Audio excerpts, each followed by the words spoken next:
Assalamu alaikum, my dear students. I'm your teacher, Professor Nasir Iqbal. And as I promised with you a couple of days, that as soon as I feel better, I will start recording lectures on Aristotle and his Poetics, because some of the university students asked me to take up this task.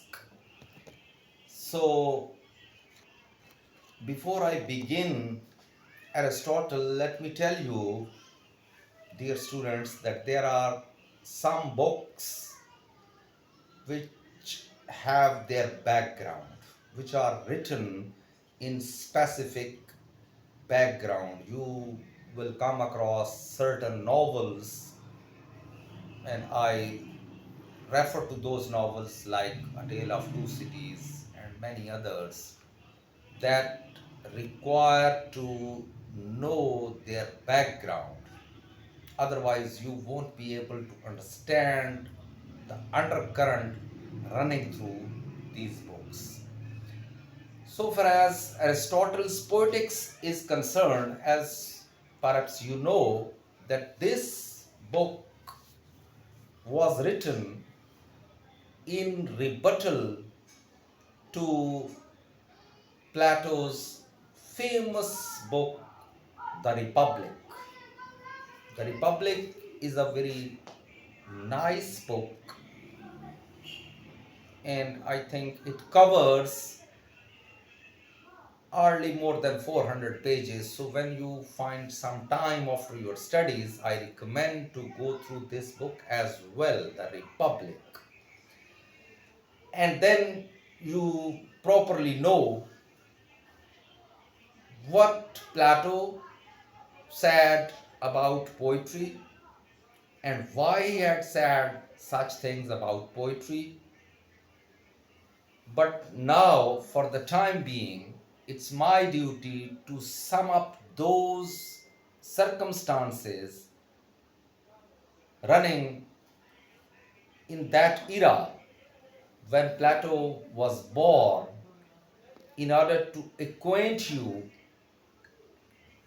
with the proper circumstances why Plato wrote the Republic and why Aristotle has to rebut his ideas, his opinions on poetry in the Poetics. To begin with, I tell you that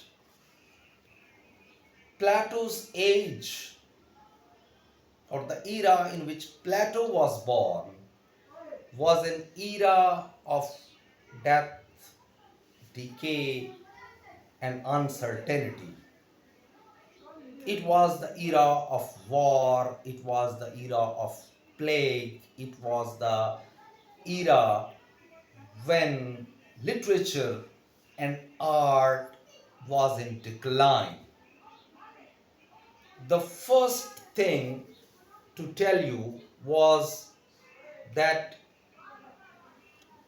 Peloponnesian War was in vogue when Plato was born. In fact, this Peloponnesian War started 3 years before the birth of Plato, and this war continued for 20 long years, and the Greeks suffered a defeat and decay as a nation in this particular war. And then during this war, plague broke out in Greece, and a very famous politician and ruler called Pericles died as a result of this plague. The death of Pericles, who Pericles was a benefactor of literature and arts. In the reign of Pericles, art and literature flourished in ancient Greece, and great names like Socrates, like many other philosophers and scholars and poets, were contributing to art and literature. But with the death of Pericles, the whole nation, the whole Greek nation, suffered a tremendous loss. And as a result of this unexpected death of Pericles, the entire nation was put to disarray. Art, culture, and literature was in a sorry state. And then a famous scholar, Socrates, was put to death because of the narrow-mindedness which prevailed in this society as a result of Peloponnesian War and death of Pericles. Socrates was put to death because it was believed that he was corrupting the morals of the young generation. This was the sort of environment in which Plato grew up, and he wrote the Republic. He was actually more concerned with the creation of an ideal society than with the production of literature. And I believe, if I remember correctly, you had better check it, that in chapter 10, if I remember correctly, in chapter 10 of the Republic, Plato lashed on poetry as the mother of lies, as falsehood, as an imitation of simply an appearance. And Plato gives the example of bed, that as the carpenter makes a bed, then there remains no need for the poet or the artist or the painter to paint that bed, because he is painting this bed from the appearance. In any art that is created by looking at the appearance is simply an imitation which is thrice removed from the original idea, because he believed that the idea existed in the mind of the carpenter, and then he put that idea on the paper, and finally he made the bed.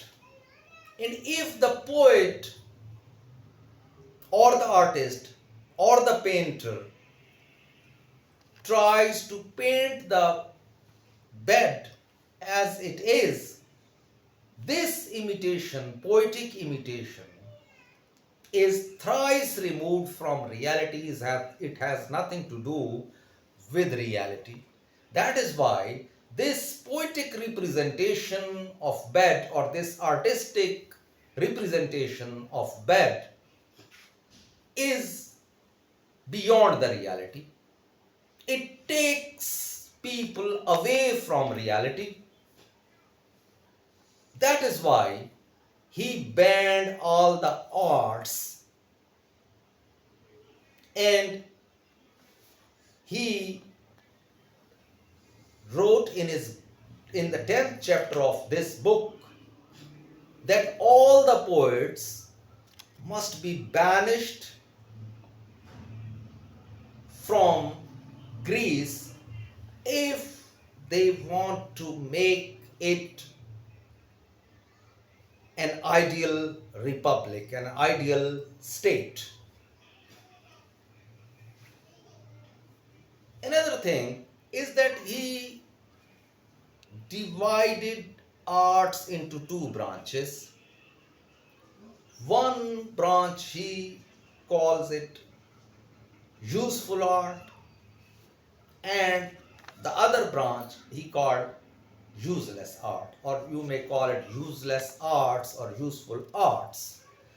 In useful arts, he was of the view that useful arts should remain in society and they should be encouraged to grow. They must be encouraged to grow, and useless arts must be banned because there is no need for these arts as they corrupt the mentality of the young people. And one thing more, that in the days of Plato, as I said earlier, it was the time of uncertainty, it was the time of demoralization, it was the time of death and decay. So the poets in those days, after the plague and after this war and after the death of Pericles and after the, say, death of Socrates, they started creating a low rated poetry. Particularly, such type of poetry tainted the morals of the young people. It was true. But the need was to purify this type of poetry and to stop not the poetry but those poets, or the need was not to stop the poetry but such type of poets who were creating this type of poetry. But the problem is that Plato simply banned the poetry and the poets and all the branches of arts because he reckoned them as useless arts. And in useful arts, he counted, say, medicine, farming, and building edifices, the building of the various buildings. These he reckoned among the useful arts. They must be retained in society, whereas the useless arts like painting, like poetry, like drama, like all the other fine arts must be banned. It means that Plato rejected arts, whereas Aristotle in his Poetics accepted arts. Later on, when we will come to discuss the Poetics, you will come to know how Aristotle defended arts. Plato attacked arts, Aristotle defended arts. Plato disapproved arts, whereas Aristotle approved arts. Plato dispraises arts, whereas Aristotle praises arts. So, though Aristotle had been a student in the ripe age from 17 to say 37 years, 20 long years, he remained a student in the academy of Plato. But later on, he published a treatise called Poetics. Poetics was a treatise. Treatise means a very smallest book in which he repudiates all the ideas of Plato about all the branches of fine arts. And in those days, women were regarded as something quite inferior to men. They were treated like slaves. They were not given their proper rights. Particularly, they were denied the right to vote as well. So far as slavery was in vogue, human beings were made slaves, human rights were not important to those people. And in this age of total demoralization, all this happened. And if in this age Aristotle had not come to defend poetry, perhaps it would have been absent from the earth under the great impact and influence of Plato. But at least we must acknowledge Plato in the sense that it was Plato who at least started a sort of debate about literature and art. If Plato has not published this book, and he did not publish in those days, books were not published, in fact. Books were dictated to the students. Some students dictated the lectures of those great scholars. And let me tell you, this poetics remained absent from the world. This poetics was lost, and it is said that only a small part of poetics, which comprised of Aristotle's discussion of tragedy, was recovered first in the Middle Ages and then in the Renaissance period in England. This portion was recovered. So poetics is so important to understand, that without developing a proper understanding of poetics and all the contents of tragedy, all the ingredients of tragedy, without understanding these things, I don't believe that students can properly understand drama right from Sophocles down to our own age. No discussion of tragedy is complete without Aristotle's defense of poetry, without Aristotle's definition and interpretation of tragedy. So all this happened in, say, 4th century before the Christ. But these arguments make us realize the arguments given against poetry by Plato and the arguments given in favor of poetry by Aristotle make us realize how learned the Greeks were, how learned the Greek scholars were, even say 2500 years back.